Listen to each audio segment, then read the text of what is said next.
রাম মন্দির তৈরির কাজ সম্পূর্ণ হয়েছে, কিন্তু এই রাম মন্দির তৈরির পিছনে রয়েছে এক সুদীর্ঘ ইতিহাস, যার অনেকটাই ছোঁয়া পাওয়া যায় বিশ্ব হিন্দু পরিষদের এই কর্মশালাতে এলে। এখানে যেরকমভাবে আমরা দেখতে পাচ্ছি যে পরপর পরপর বিভিন্ন ধরনের পাথর রয়েছে, এখানেই যখন রাম মন্দির তৈরিও হয়নি তখন এখানে রাম মন্দিরের বিভিন্ন অংশ তৈরি করে রাখা হতো এবং সেই সমস্ত পাথর এখানে রাখা রয়েছে।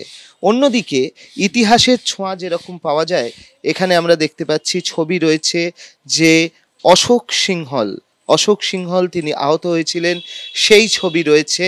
তার পাশাপাশি এখানে আমরা দেখতে পাচ্ছি যে কোঠারি ভ্রাতৃদ্বয় রাম কোঠারি এবং শরৎ কোঠারি, যারা এখানে কিন্তু নিহত হয়েছিলেন তাদের ছবিও রয়েছে। রাম কোঠারি এবং শরৎ কোঠারির ছবি রয়েছে। ওখানে আমরা দেখতে পাচ্ছি যে একটি ইঁট রয়েছে জয় শ্রীরাম লেখা, যেটা কোন্নগর হুগলি থেকে এসছিল, সেই ইঁটও কিন্তু এখানে রাখা রয়েছে। অর্থাৎ এখানে আমরা যেরকমভাবে দেখতে পাচ্ছি যে বিভিন্ন জায়গা থেকে ইঁট এসছিল। একসময় মানুষজন ইঁট দান করছিলেন, যে ইঁট এই কর্মশালাতে রাখা হচ্ছিল। দেশের বিভিন্ন প্রান্ত থেকে ইঁট পাঠানো হচ্ছিল, সেগুলো এখানে এসে রাখা হচ্ছিল। সেরকমভাবেই কোন্নগর থেকেও ইঁট এসছিল এবং সেই ইঁট এখনও এখানের কিন্তু এই যে প্রদর্শনীর জায়গা যেখানে রয়েছে, সেখানে আমরা দেখতে পাচ্ছি এই জয় শ্রীরাম লেখা ইঁট এখনও অবধি রয়েছে।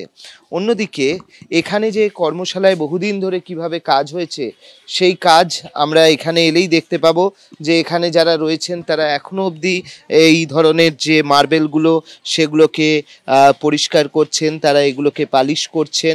ঠিক এরকমভাবেই দীর্ঘদিন ধরে এখানে এই কর্মশালায় কাজ হয়ে গিয়েছে। এবং তার পাশাপাশি রয়েছে যে রক্তরঞ্জিত ইতিহাস রয়েছে, তার মধ্যে এখানে আমরা দেখছি যে সেই রাম কোঠারি শরৎ কোঠারির ছবিও রয়েছে, যারা এখানে এসে মৃত্যুবরণ করেছিলেন এবং যারা নিহত হয়েছিলেন 1990-এর 30শে অক্টোবর, তাদের ছবিও কিন্তু এখানে রয়েছে। তাই এই যে রাম মন্দির তৈরির ইতিহাস, তার পিছনে যে বিষয়গুলো রয়েছে, রাম মন্দির যে তৈরি হয়েছে তার পিছনে যে ইতিহাস রয়েছে, সেই ইতিহাসের ছোঁয়া কিন্তু পাওয়া যায় এই কর্মশালাতে এলে।